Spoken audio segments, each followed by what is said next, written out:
What's going on, guys? Welcome back to another ep. As you can see from behind me, and hopefully you can't hear it, but it is raining.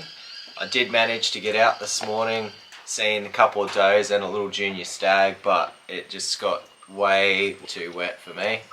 All my gear is absolutely saturated at the moment, so I've taken it all out, and I thought what better way to kind of go through what I have in my backpack and what I take with me.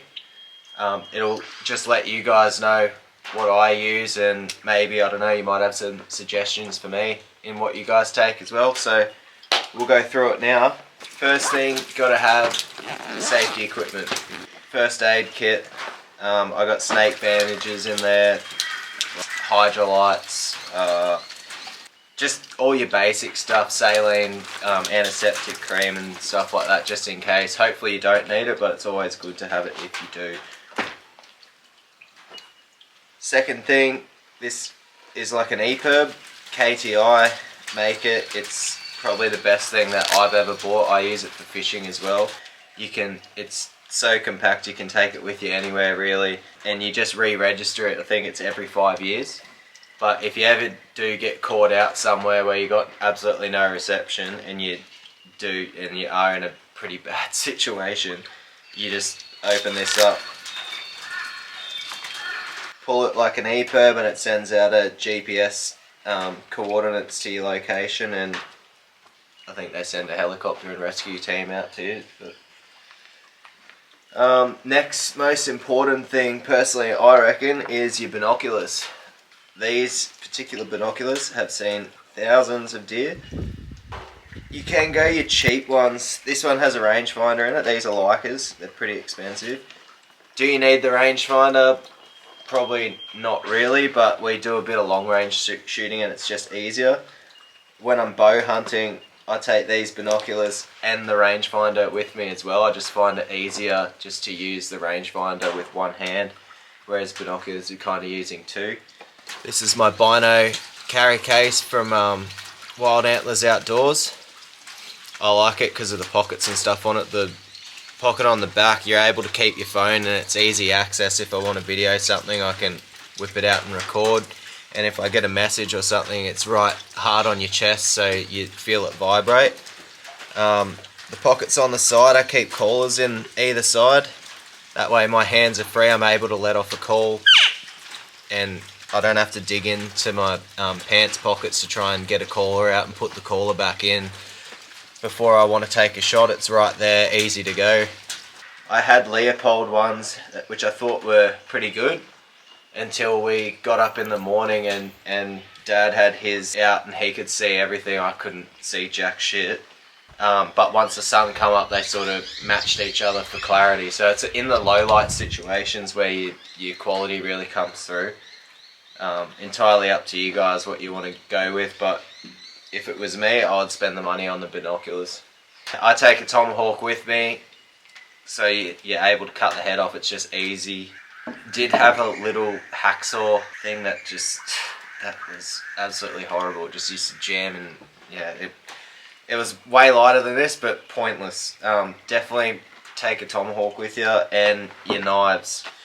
Always have a good pair of knives with you, because a lot of the time you're caught out, you're stuck out in the middle of nowhere, you can't drag the deer back, so you sort of got to take what you can on the spot and pack out. That's where you need that, and I would take a knife sharpener with you too, because the skin sometimes bluntens your knives, and then you don't want to be hacking away all day, because flies come in pretty quick, especially when it's warmer. I also take King's Trail Cam. Always pack one of them with me wherever I'm going, especially if it's at a new property or something and I pass a dam or a game trail or something. I want to put it up if I know I'm coming back.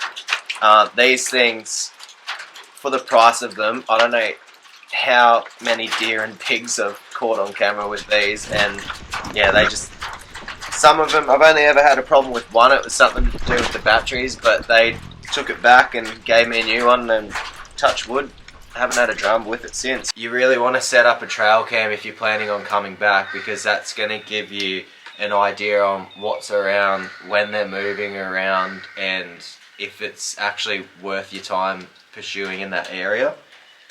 So I would definitely take a trail cam, and I do take a trail cam with me. Obviously all my camera stuff, I take that, we won't go through that. Spare release aid. Definitely take a spare release aid. I've only had it once before where I didn't have a spare one. This is before I started taking one. And it jammed up on me and I had no way of shooting the bow at all, so I just thought it was pointless. We'll hike back to camp.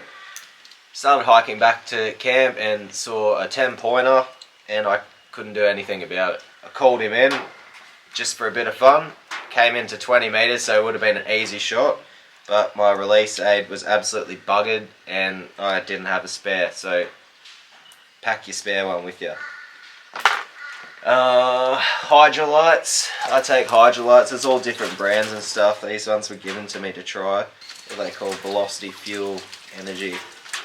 I haven't tried them yet, but there's all different ones you can get. Depending how far you're hiking, I would recommend take them.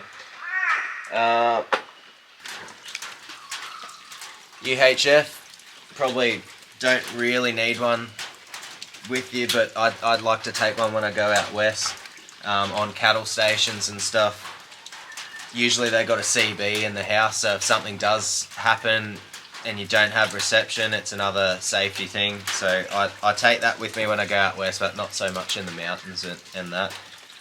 Not a massive requirement, but if you are going to a big property where you could possibly get lost, I'd recommend taking a radio with you.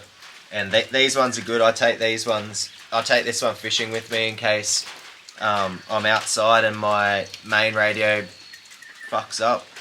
You've still got a second, and this has really good reception. Surprisingly, it's a Uniden MHS 155, UHF and VHF. So yeah, look into them if you are wanting a radio. They're really good. Thermal. I've only really started taking it in the mornings. I'll leave a little bit earlier when it's dark, and it's good if you think you're in an area where deer are and you don't want to spook them before the sun comes up. You can just scan around with your thermal. You'll be able to pick up anything. If you pick something up, just don't move until the sun comes up, and then you'll be able to go in and have a bit of a stalk. Well, lastly, this I came up with myself. You want a bit of rope for dragging your deer out, because trying to drag red deer by either the antlers or the legs is virtually impossible by yourself. So I've got rope, 2 bits of poly pipe. What I do is I put a nick just behind where their hoof connects to their leg. You can pierce the skin real easy there. Put your rope through your poly pipe, tie it off however you want to tie it off. If you don't know knots, tie lots. This is just an example. And you got 2 handles. You can pull it up and just have it resting and pull like that, and it's comfortable to walk. You can drag it behind you. I wouldn't recommend putting it on the antlers because they seem to get caught on everything, so back legs are perfect, but you can try the antlers if you want. That is probably one of the best things that I've come up with so far hunting. It's just virtually impossible to move them in some of the places we hunt. There's hills and you got to drag it through lantana. This is just so much easier and you're not putting all the stress on your lower back. But other than that, that's pretty much all I take for a day pack. Sometimes it changes. I might put more in, I might take less, I might take a smaller pack. My day pack. It's a Caribou 60 litre. I've had it for years and years now. I'm not entirely happy with it. Shooting is fine. Bow hunting, it squeaks a little bit. I don't really like that.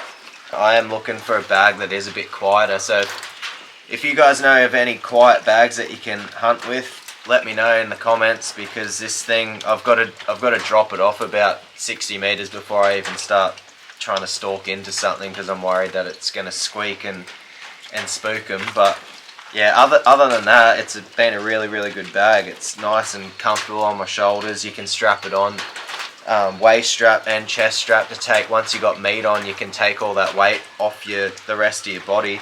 It holds all the meat that you need to. It's got compartments in the front and back. You can usually take a fair bit of meat plus all your gear, but yeah, it's just the squeaking that I don't like. But yeah, I don't know if you guys have any other suggestions in what you guys take with you, or any ideas on what I should take with me. Let me know in the comments what you want to see in the next one. We might dive into camo and boots or something like that. I won't do it now because it's just going to take up too much time. But yeah, thanks for watching, guys, and hopefully we'll see you on the next one.